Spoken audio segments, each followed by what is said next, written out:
Hello, everyone. Hope all of you are fine. I am 88 years old now.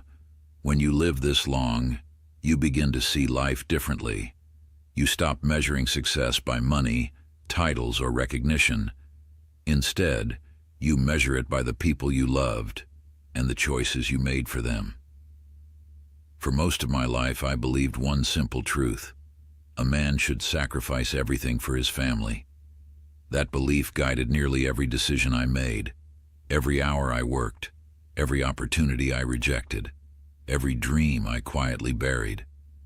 I believed that if I gave enough, if I worked hard enough, if I carried enough weight on my shoulders, my family would be secure, grateful, and happy.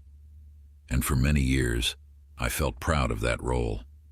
But today, after nearly 9 decades of living, I want to share something that took me far too long to understand. Giving everything to your family can be an act of love, but if you are not careful, it can also become an act of self-erasure. Let me explain.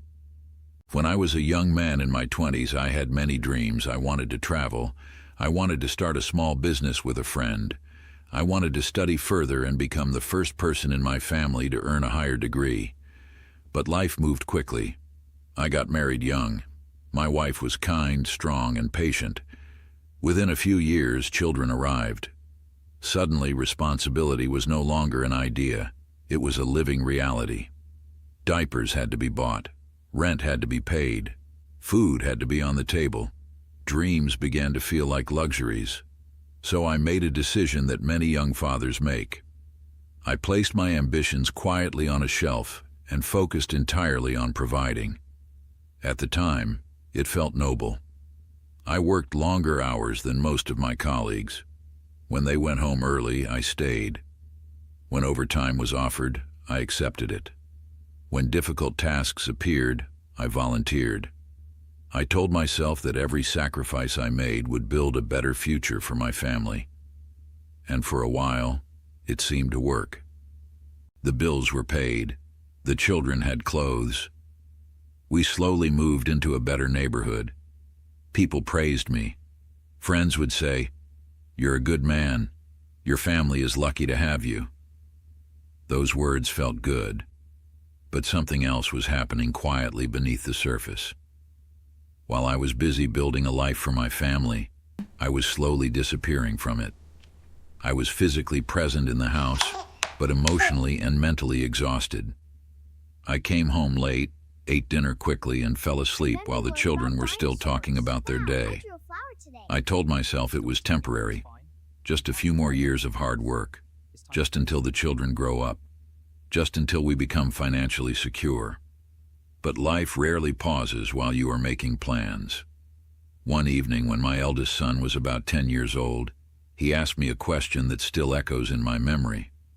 He said, "Dad, why are you always working?" I laughed at the time and said, "I work for you."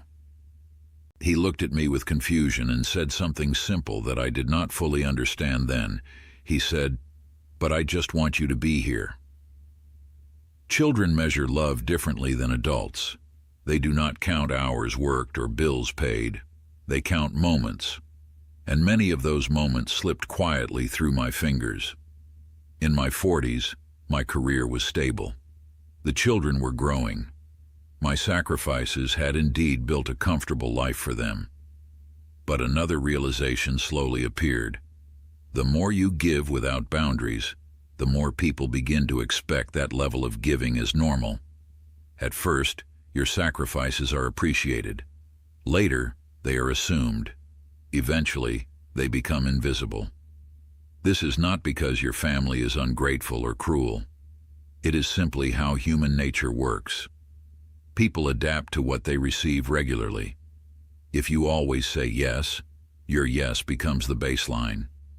If you always solve problems, people stop learning how to solve them themselves. If you always carry the burden, others stop noticing how heavy it is. I learned this lesson slowly, sometimes painfully. There were birthdays I missed because of work, school events I arrived late to, vacations I canceled because the office needed me. Each time I told myself the same story. This sacrifice is necessary. But sacrifices accumulate like small debts in the heart. And eventually, the heart begins asking questions. In my 50s, my children had grown into adults. They were building their own lives, making their own choices, chasing their own ambitions. And I was proud of them. Truly proud. But I also noticed something unexpected. The life I had built entirely around them suddenly felt quiet. The house was quieter. The schedule was lighter. The responsibilities were fewer. For the first time in decades, I had time. And I realized something that surprised me.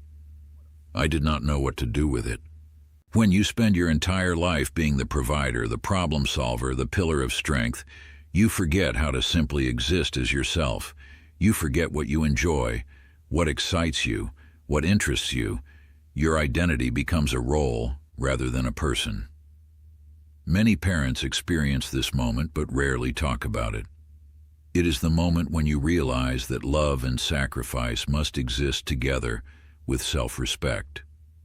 Without that balance, something important gets lost. Let me be clear. Family is one of the greatest blessings life can offer.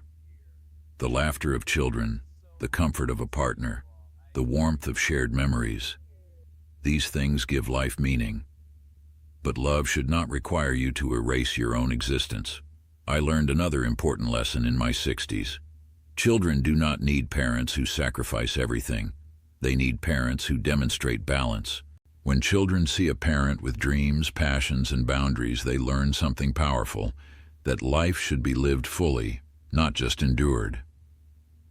If you give everything without limits, you may accidentally teach them that exhaustion is love. But love should include joy. Love should include presence. Love should include respect for yourself. In my later years, I began noticing something interesting when speaking with younger people. Many of them carry the same belief I once had. They think being a good son, daughter, or parent means constantly sacrificing their own well-being. They feel guilty for resting, guilty for pursuing personal goals, guilty for saying no. But guilt is a poor compass for building a meaningful life. Responsibility is important, yes, but responsibility without boundaries becomes quiet resentment. And resentment, even when hidden, eventually damages relationships. True generosity does not destroy the giver. It strengthens both the giver and the receiver. Another realization came to me when I watched my grandchildren grow.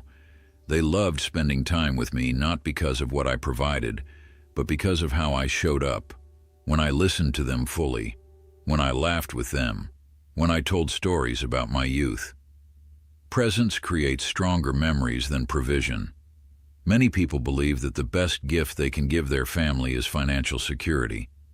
And while stability matters, it is not the only currency that counts. Attention is a currency. Patience is a currency. Encouragement is a currency. Time is the rarest currency of all. You can earn money again. You cannot earn back lost years. Looking back, I do not regret loving my family deeply. I do not regret working hard to provide for them.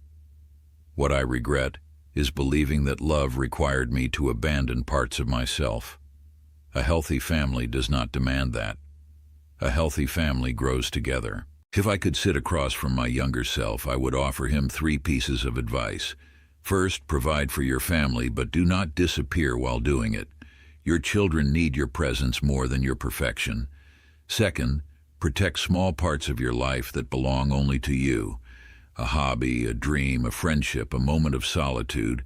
These things keep your spirit alive. And third, teach your family that love flows in many directions.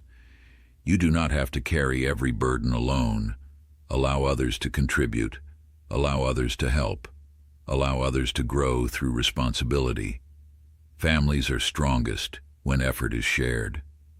Now, at 88 years old, I spend many mornings sitting quietly with a cup of tea, watching sunlight move slowly across the floor. Those quiet moments give me time to reflect. Life is not measured only by what you give. It is also measured by how fully you live while giving. If you sacrifice everything, you may unintentionally teach others that your needs never mattered, but your needs do matter. Your dreams matter. Your happiness matters, not because you are selfish, but because you are human. The truth is this: the strongest families are not built on one person carrying everything. They are built on mutual care, respect, and shared responsibility. Love should feel like support, not exhaustion. If you are young and listening to me now, remember this lesson from an old man who learned it slowly. Give generously. Support your loved ones. Be responsible and dependable. But never forget to remain present in your own life. Because one day, when the house becomes quiet and the responsibilities fade, the person you will spend the most time with is yourself. Make sure that person still feels alive. Make sure that person still has dreams. Make sure that person still recognizes who they are. Family is important, but you are part of that family too. Do not forget that. And when you find the courage to care for both your loved ones and yourself, something beautiful happens. Your sacrifices become healthier, your relationships become stronger, and your life becomes something more than a list of duties. It becomes a story worth remembering.